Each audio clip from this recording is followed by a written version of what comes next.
क्या आप जानते हैं कि कार्बन एक नॉन मेटल होते हुए भी इलेक्ट्रिसिटी कंडक्ट कर सकता है? और डायमंड अब तक का हार्डेस्ट नेचुरल ऑकरिंग सब्सटेंस क्यों माना जाता है? Hey everyone, welcome back to study with ease. हम आज पढ़ रहे हैं class 10th chemistry carbon and compound chapter का लेक्चर 2। आज हम पढ़ेंगे कार्बन के इलेक्ट्रॉनिक फॉर्म्स के बारे में और उनके कुछ important properties. So let's start. अब हम लोग देखते हैं covalent bonding in carbon compounds. हमने पिछले लेक्चर में देखा था कि कार्बन एक नॉन मेटल है, एटॉमिक नंबर 6 होता है। कार्बन के वैलेंस इलेक्ट्रॉन्स 4 होते हैं। It does not take part in ionic bond formation, so ये इलेक्ट्रॉन शेयर करता है, कोवैलेंट बॉन्ड फॉर्म करता है। जो इसकी वैलेंसी है वो होती है 4, तो इसलिए हम इसे टेट्रा वैलेंसी की प्रॉपर्टी एग्जिस्ट करते हुए कह सकते हैं। टेट्रा मतलब 4 होता है, वैलेंसी मतलब आपको पता ही होगा। तो कोवैलेंटली बॉन्डेड मॉलिक्यूल्स होते हैं, they are seen to have strong bonds within the molecule but intermolecular forces are very weak. इसका मतलब क्या होता है कि जो कोवैलेंटली बॉन्डेड मॉलिक्यूल्स होते हैं उनमें जो बॉन्ड्स होते हैं वो मॉलिक्यूल को बहुत स्ट्रांगली बाइंड करते हैं। मतलब कि किसी एक मॉलिक्यूल को ले अगर मीथेन ले लेते हैं CH4, तो C और H बहुत स्ट्रांगली बाइंड होते हैं कोवैलेंट बॉन्डिंग से। लेकिन जो एक मीथेन और दूसरे मीथेन मॉलिक्यूल को बाइंड करेगा वो जो फोर्स होगा वो काफ़ी वीक होगा। यही वजह है कि जो कोवैलेंटली बॉन्डेड मॉलिक्यूल्स होते हैं they have a low boiling and melting point. Allotropic forms of carbon हम लोग देखने वाले हैं एलोट्रोपी के बारे में। एलोट्रोपी में भी defined as the property of an element as a result of which it exist in more than one forms which are physically different but chemically similar. Allotropes वो होते हैं जो केमिकली सेम होते हैं और फिजिकली डिफरेंट होते हैं। आसान भाषा में कहें तो वाटर को ले लीजिए। वाटर जो है ऐसे तो रूम टेम्परेचर में लिक्विड रहता है, जैसे ही थोड़ी सी चेंज होती है टेम्परेचर में वाटर कभी सॉलिड बन जाता है आइस के फॉर्म में, कभी वेपर बन जाता है गैस के फॉर्म में। लेकिन केमिकली तो वो हमेशा सेम ही रहता है। सबकी फॉर्म सारे फॉर्म्स की जो फॉर्मूला होती है वो तो H2O ही होती है। ध्यान रखिए कि ये जो एलोट्रोप नहीं है आइस और वेपर और लिक्विड वाटर, ये मैंने आपको समझाने के लिए यूज किया है। आपको एलोट्रोपी की डिफिनेशन याद रखनी पड़ेगी, एग्जाम्स में पूछा जा चुका है। Allotropes of carbon are classified as crystalline and amorphous. तो क्रिस्टलाइन किसे कहते हैं और एमरफस किसे कहते हैं? The components in crystalline solids are uniformly arranged while those in amorphous solids are randomly arranged. Figure में तो आपको दिख ही रहा होगा कि जो पार्टिकल्स है ये जो है एक पैटर्न फॉलो कर रहे हैं, रेगुलरली अरेंज्ड है, कांस्टेंट डिस्टेंस पे प्लेस्ड किए गए हैं। ये जो है क्रिस्टलाइन सॉलिड्स में होता है, ठीक है। और अगर हम एमरफस सॉलिड देखते हैं तो यहाँ पे कोई पैटर्न फॉलो किया नहीं जा रहा है, बीच में कहीं पे गैप है, कहीं पे पार्टिकल है, कोई रेगुलरिटी मेंटेन हो नहीं रही है, तो इन्हें हम लोग एमरफस सॉलिड्स कहते हैं। अब अगर हम लोग आगे देखते हैं तो क्रिस्टलाइन के एग्जाम्पल हो जाते हैं डायमंड, फ्लोरीन एंड ग्रेफाइट। और जो एमरफस के एग्जाम्पल है वो हो जाते हैं coal, coke, charcoal, animal charcoal. Coke जो है वो बेसिकली कोल से ही डिराइव होता है, ज़्यादा प्योर फॉर्म होता है फ्यूल का, कम पोल्यूशन होती है, ज़्यादा एफिशिएंट होता है। सो जितने भी एलोट्रोप्स फॉर्म होते हैं the difference lies in the manner of their bonding. Allotropes of carbon कि जो बेसिक एग्जांपल्स होते हैं उनके कुछ फिजिकल अपीयरेंसेस के पिक्चर्स यहाँ पे हैं। हम इन्हें आगे जाकर डिस्कस करेंगे। बेसिकली हमारा जो फोकस रहेगा वो रहेगा क्रिस्टलाइन फॉर्म ऑफ कार्बन पे। Diamond, it is the hardest crystalline form of carbon और they are found as a constituent of hard rocks. They are mainly found in South Africa, Brazil and in some parts of India too. तो ये nature में occur करते हैं as transparent octahedral crystals.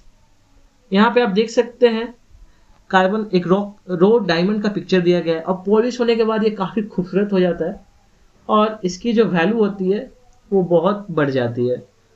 सो अगर हम इसका structure देखें तो each carbon atom is linked to 4 other carbon atoms in the 3D network.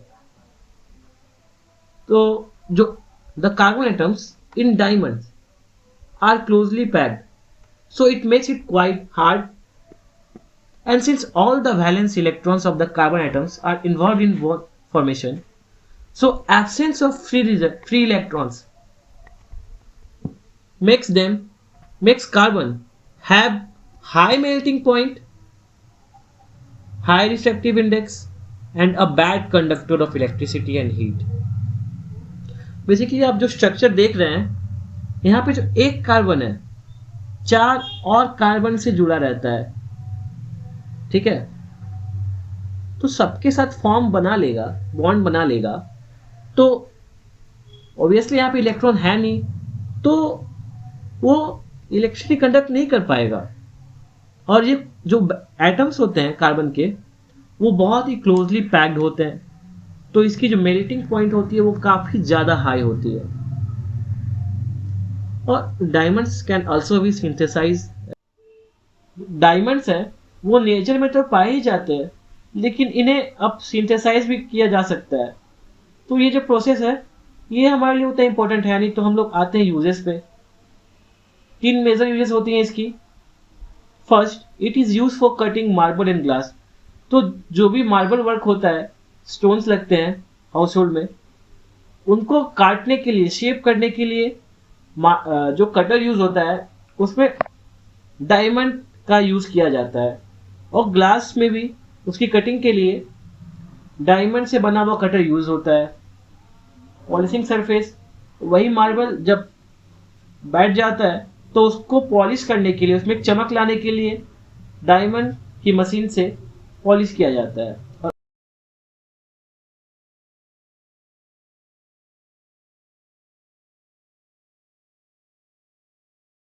अब हम लोग देखते हैं graphite. So it is also a crystalline form of carbon and occurs in free state. It can also be prepared artificially. Diamond भी prepare हो सकता था artificial, ये भी प्रिपेयर हो रहा है। सो फिजिकल प्रॉपर्टीज देखें तो it is soft, greasy and it comes with a metallic lustre. Metallic lustre मतलब जो चमक होती है किसी भी मेटल में, वो इसमें भी होती है। और it is opaque. So opaque का मतलब क्या होता है कि वो लाइट पास नहीं हो पाएगी। अगर हम इसकी स्ट्रक्चर देखें तो each carbon atom is bonded to 3 other carbon atoms in the same plane. तो एक प्लेन में जो कार्बन है उसी में बॉन्ड बनाता है, ठीक है। तो in the same plane they are arranged in hexagonal rings.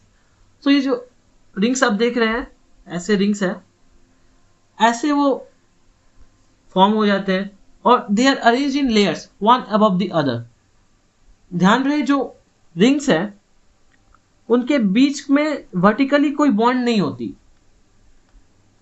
The layers are held by weak forces of attraction, and these forces of attraction are called van der Waals forces, and they are very weak.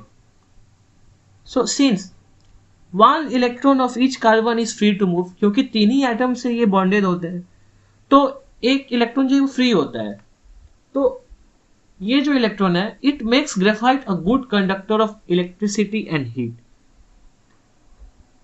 अब अगर इसके uses देखें तो it is used to make electrodes for the cell of electrolysis. Electrolysis में जो electrodes use होते हैं वहां पे ग्रेफाइट से ही बनते हैं, क्योंकि ये कंडक्ट कर सकता है इलेक्ट्रिसिटी। और क्योंकि ये बहुत ग्रीसी होता है तो it is use as a lubricate for parts of machine. It is also use as a moderator in nuclear reactions. तो बेसिकली जो न्यूक्लियर पावर प्लांट होते हैं वहां पे न्यूक्लियर रिएक्शंस होते हैं, तो उनको मॉडरेट करने के लिए कि ज्यादा रिएक्ट ना कर ले। न्यूक्लियर बॉम्ब और न्यूक्लियर पावर प्लांट्स में सब कुछ सेम होता है, सिवाय इसके कि जो न्यूक्लियर पावर प्लांट्स होते हैं वहां पे एक मॉडरेटर यूज होता है जो स्पीड को कंट्रोल करता है, रिएक्शंस को रोक सकता है, थाम सकता है। इससे क्या होती है, जो एनर्जी निकलती है वो एक कांस्टेंट अमाउंट में निकलती रहती है। और जो न्यूक्लियर बॉम्ब होते हैं वहां पे इतने कम टाइम में इतनी ज्यादा एनर्जी निकलती है, आपने देखा ही होगा कि बहुत ज्यादा हानिकारक होते हैं जो न्यूक्लियर बॉम्ब्स होते हैं। और जो मोस्ट कॉमन यूज होता है और जो सबसे ज्यादा मिसकंसेप्टेड पार्ट है वो होता है पेंसिल। बहुत लोग बोलते हैं कि पेंसिल में लेड रहता है, एक्चुअली वो ग्रेफाइट होता है। And it is also a very good conductor of electricity. अब हम लोग देखते हैं फुलेंस के बारे में, ठीक है। So they were a recent discovery and were added to the crystalline forms of carbon.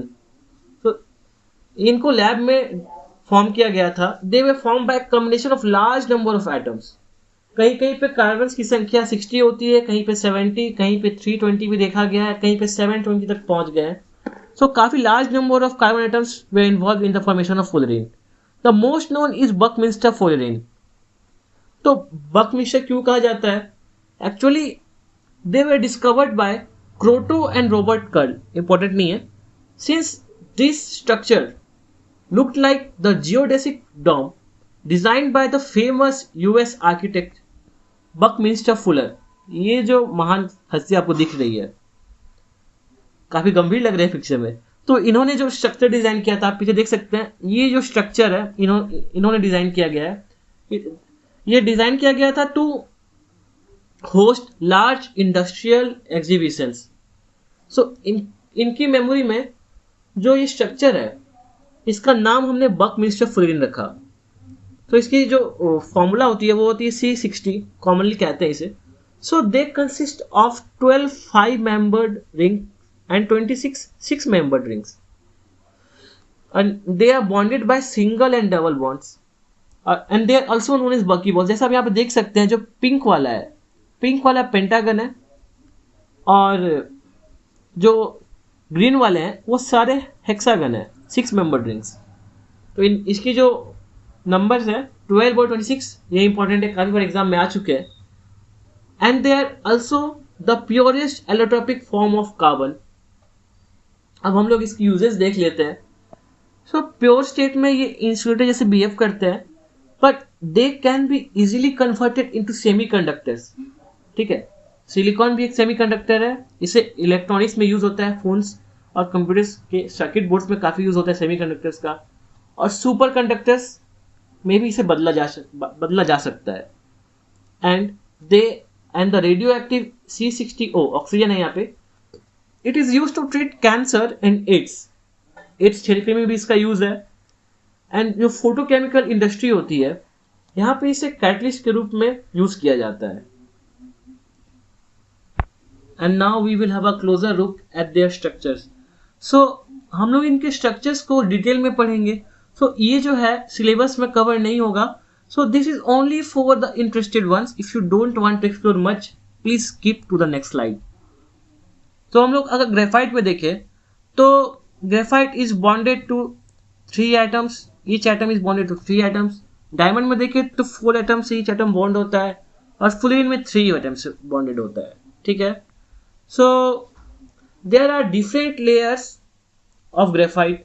एक लेयर यहाँ देख सकते हैं, एक लेयर यहाँ देख सकते हैं, एक लेयर यहाँ देख सकते हैं. ठीक है. तो